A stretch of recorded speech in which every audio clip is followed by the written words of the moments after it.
D R bright future study centre में आपका बहुत बहुत स्वागत है। आज कक्षा 11वीं का हिंदी का पेपर देखने वाले हैं। आप देख सकते हैं ये पेपर पूरा हिंदी का है और ये सॉल्व सहित है। आप सॉल्व भी नहीं करना है, आपको सीधे सॉल्व है पूरा पेपर।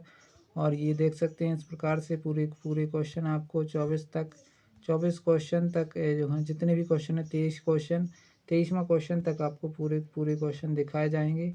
तो चलिए हम स्टार्ट करते हैं इसमें देर ना करते हुए। आप देख सकते हैं यहाँ से सबसे पहले इसके वैकल्पिक क्वेश्चनों की तरफ चलते हैं। तो वैकल्पिक क्वेश्चन में पहला क्वेश्चन है, हिंदी का प्रथम उपन्यास माना जाता है तो परीक्षा गुरु को माना जाता है। अगला है, दुष्यंत कुमार त्यागी की रचना एक कंठ विषपाई किस विधा की रचना है? तो ये गीति नाट्य विधा में लिखी गई रचना है। इसके बाद अगला है, सीधे सीधे बरसात की से मिलने वाला पानी क्या कहलाता है? तो पार्लर पानी कहलाता है। किसी भी फिल्म या धारावाहिक की कथा को कहा जाता है तो क्या कहा जाता है? उसको पटकथा कहते हैं। किसी भी फिल्म या धारावाहिक की कथा को क्या बोलते हैं? पटकथा बोला जाता है। अगला देखिए 5वां क्वेश्चन, यहाँ दरख्वातों के साय में धूप लगती है पंक्ति में कौन सा अलंकार है? तो इसका राइट आंसर हो जाएगा विरोधाभास अलंकार। सुनील के खेत में 5 क्विंटल गेहूं पैदा हुई थी, ये रेखांकित शब्द में कौन सा विशेषण है? तो इसका राइट आंसर हो जाएगा परिमाणवाचक विशेषण हो जाएगा। फिर आगे चलते हैं इसके रिक्त स्थानों की तरफ। तो रिक्त स्थान इस प्रकार से दिए गए हैं, शेखर जोशी की कहानी खालिस्तान पर चिल्ड्रन फिल्म सोसाइटी द्वारा फिल्म का निर्माण हुआ। तो ये दाज्यू नामक एक फिल्म के लॉन्च हुई, इसी पर आधारित है ना। आरोह में संकलित मीरा के पद खालिस्तान से लिए गए थे। तो किससे लिए गए थे? मीरा मुक्तावली के लिए गए थे। खालिस्तान कलाओं के लिए स्वर्ण युग माना जाता है तो गुप्त काल को कलाओं का स्वर्ण युग माना जाता है। आगे देखिए, ऑल इंडिया रेडियो की स्थापना खालिस्तान में हुई थी तो किस सन में हुई थी? ये आपको पता होना चाहिए। 1936 में ऑल इंडिया रेडियो की स्थापना हुई थी। गाय पालतू पशु है, इसमें कौन सी शब्द शक्ति है? तो अभिधा शब्द शक्ति है। संक्षेपण किसी भी गद्यांश का खालिस्तान होता है 1/3 भाग होता है। किसी भी गद्यांश का 1/3 भाग संक्षेपण होता है।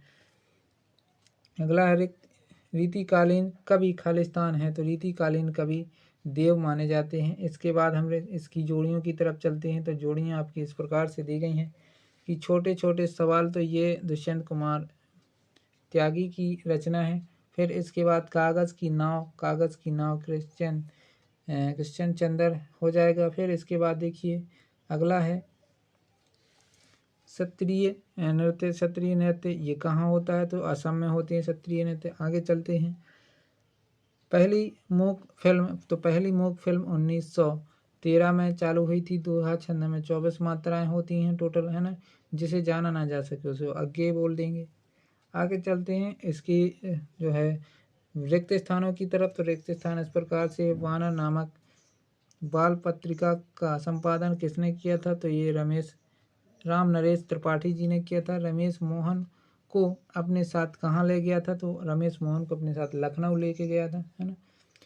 अनुपम मिश्र ने पर्यावरण संबंधी मुद्दों पर कौन सी पुस्तक लिखी है? आज भी खड़े हैं तालाब, ये उन्होंने ये पुस्तक लिखी है। बीट से क्या आशय है? तो बीट से आशय पत्रिकाओं के क्षेत्र में किसी विशेष क्षेत्र में रिपोर्ट से है। पत्रिकाओं के क्षेत्र में, मेन बीट जो होता है पत्रिकाओं के क्षेत्र में है। इसका मतलब कि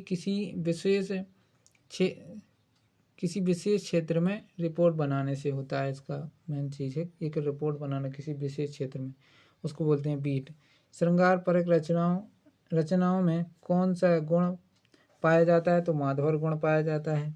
निपात शब्द किसे कहते हैं? किसी भी बात पर अतिरिक्त भार देने के लिए जिन शब्दों का प्रयोग किया जाता है, किसी भी बात पर अतिरिक्त भार देने के लिए जिन शब्दों का प्रयोग किया जाता है उनको हम क्या कहते हैं? निपात शब्द कहते हैं। भारतेंदु युग की एक निबंधकार का नाम लिखिए। तो भारतेंदु हरिश्चंद्र हो जाएगा।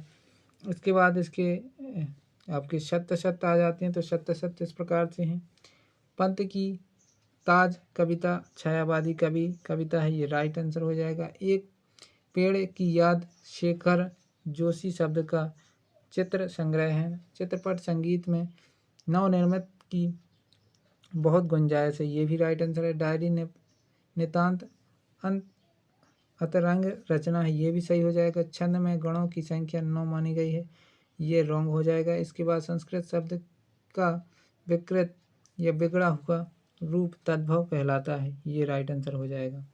फिर इसके बाद भारतेंदु युग की दो प्रवृत्तियाँ, दो इसकी विशेषताएं लिखनी है, प्रवृत्तियाँ अर्थात विशेषताएं। इसके बाद 2-2 नंबर के और 4-4 नंबर के आप 3-3 नंबर वाले क्वेश्चन आप देख लीजिए, इनके स्क्रीनशॉट ले लीजिए और अच्छे से याद कर लीजिएगा, है ना। तो ये अपना कक्षा 11वीं का हिंदी का पूरा पेपर था। आप पढ़ के बता देता हूँ कुछ इसमें, है ना।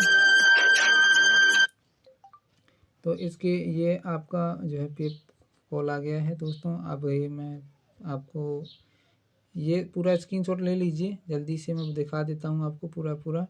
तो आपको इसको अच्छे से पढ़ लेना है, बाकी जो भी आपको क्वेश्चन हो कमेंट बॉक्स में कमेंट कीजिएगा। और दोस्तों ये आपका 2022 का पेपर है, आप बिल्कुल भी ये ना सोचें कि आपको इसी में से क्वेश्चन आएंगे। आपके इसके जो वैकल्पिक क्वेश्चन हैं इनको अच्छे से कर लीजिए, इनमें से आ सकते हैं और इनको अच्छे से पढ़ लीजिएगा।